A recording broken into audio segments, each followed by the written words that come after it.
same thing. We're going through the EMP right here. Now on this one we do want to cut the low because we don't need it. It's a snare drum. You don't really need anything under 100 for sure. You wouldn't need it.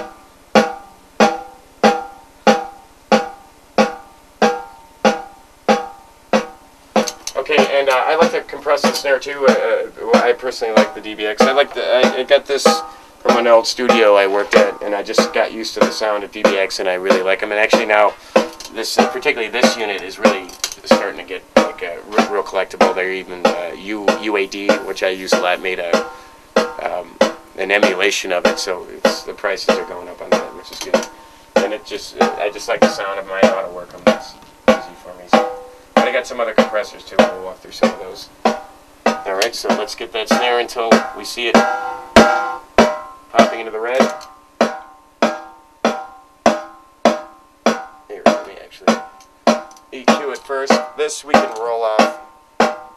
The roll off on that's not the bass roll off isn't too. It's like pretty low, so I might want to roll off a little bit more. We can. So we're right around there. Roll off a little bit low end. And I'm hearing a little bit of a honk, so kind of what I like to do is kind of boost the frequency first, and also too, since we're on snare, we can go back to the low guys too. It's easier to hear. Probably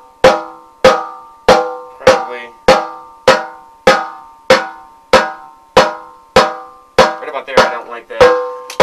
It's about 1.5. I'm going to cut it. Sounds a lot better right now. And now I'm going to add a little top end on that.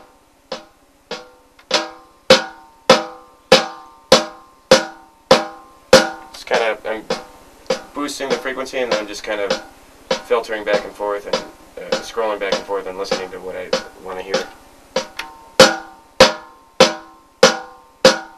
That sounds pretty good. That's about 9K. Adding a little bit of that too, a little bit more. And now we're going to compress it just a little bit at a 4:1 ratio. And again, we can always compress later, so this is just to contain the dynamics. And we're going to look at the level right there. It's in number 2. Okay, that sounds good.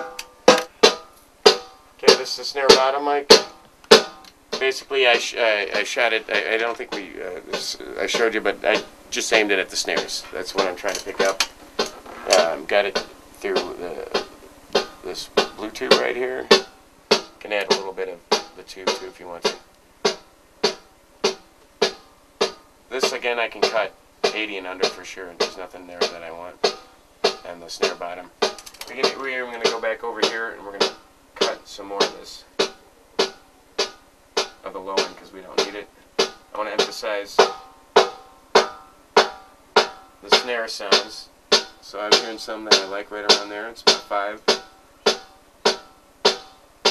Maybe even add a little bit of top right there.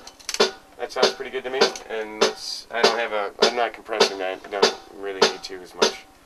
Why don't you need to compress this then? You can if you want, but it's not as transient as the top of the snare, because it's just the bottom. So the top of the snare definitely has a lot of dynamics. It's not quite as dynamic as the top of the snare.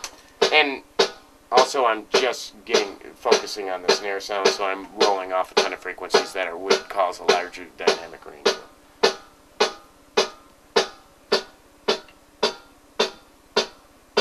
Okay, now we got 2 mics on one source.